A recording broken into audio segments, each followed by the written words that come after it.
ಹಿರೇತನ ಕೊಡ್ಲಕ್ಕೆ ಹೋಗ್ಬೇಡ್ರಿ. ಕೂತ್ಕೊಳ್ಳಿ. ಬಿಜೆಪಿಗೆ ಎಷ್ಟು ಹಿರೇತನ ಕೊಟ್ಟಾರು ನನಗೆ ಗೊತ್ತಿದೆ.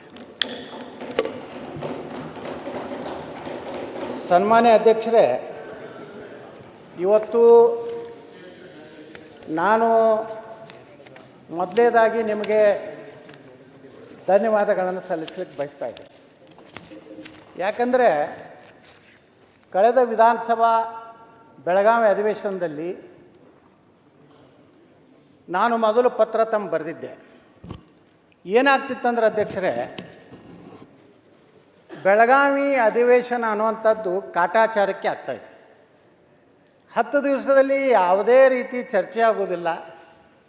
ಅದರಲ್ಲಿ ಸಭಾತ್ಯಾಗ, ಧರಣಿ, ಒಬ್ರಿಗೊಬ್ಬರು ಘರ್ಷಣೆ ಈ ರೀತಿ ಆಗಿ ತಾವೆಲ್ಲ ಸಾಕಷ್ಟು ಅದನ್ನು ಕಂಟ್ರೋಲ್ ಮಾಡಲಿಕ್ಕೆ ಪ್ರಯತ್ನ ಮಾಡ್ತೀರಿ. ಒಂದು ಸಲ ಪಾಪ ತಾವು ಆಡಳಿತ ಪಕ್ಷದ ಪರವಾಗಿ ಮಾಡ್ತೀರಿ, ಒಂದು ಸಲ ವಿರೋಧ ಪಕ್ಷದ ಪರವಾಗಿ ಮಾಡ್ತೀರಿ, ಕೆಲವೊಮ್ಮೆ ನ್ಯೂಟ್ರಲ್ ಆಗಿರ್ತೀರಿ. ಯಾವ್ಯಾವ ಗೇರ್ಗಳು ಎಲ್ಲಿ ಯಾವಾಗ ಹಾಕಬೇಕು ಅನ್ನೋದು ತಮಗೆ ಭಾಳ ಚೆನ್ನಾಗಿ ಗೊತ್ತಿದೆ. ಆದರೆ ಅಧ್ಯಕ್ಷರು ಏನಾಗಿದೆ ಅಂದರೆ, ತಾವೇನು ನಿರ್ಣಯ ಹೋದ ಅಧಿವೇಶನದಲ್ಲಿ ತೊಗೊಂಡ್ರಲ್ಲ, ಮೊದಲನೇ ದಿವಸದಿಂದಲೇ ಉತ್ತರ ಕರ್ನಾಟಕದ ಅಭಿವೃದ್ಧಿ ಬಗ್ಗೆ ಚರ್ಚೆ ಆಗಬೇಕಂತೇಳಿ ಈ ಸಲನೂ ಮತ್ತೆ ನಾ ಪತ್ರ ಬರೆದಿದ್ದೆ.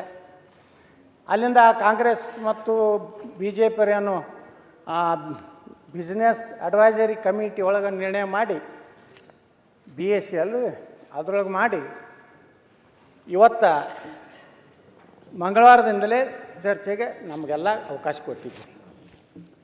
ಅದು ದುರ್ದೈವ ಏನಂದರೆ, ಭಾಳಷ್ಟು ಜನ ಉತ್ತರ ಕರ್ನಾಟಕ ಬಗ್ಗೆ ಮಾತಾಡ್ತಾರೆ. ನಾನು ಇಷ್ಟೇ ನಿಮ್ಗೆ ವಿನಂತಿ ಮಾಡ್ಕೋದು, ನನಗೆ ಸ್ವಲ್ಪ ಆಯಿತು ತನಬೇಡ್ರಿ, ನಮ್ಮದು ಮೂಡ್ ಬೇರೆ ಕಡೆ ಹೋಗ್ಬಿಡ್ತಾರೆ. ನಾವು ಸಮಾಧಾನದಿಂದ ಕೂತು ಕೇಳಿದ್ರೆ ನಾ ಭಾಳ ಜಲ್ದಿ ಮುಗಿಸ್ತಿರ್ತೇನೆ. ಏನಾರ ನಾನು ಮತ್ತೆ ಗಾಡಿ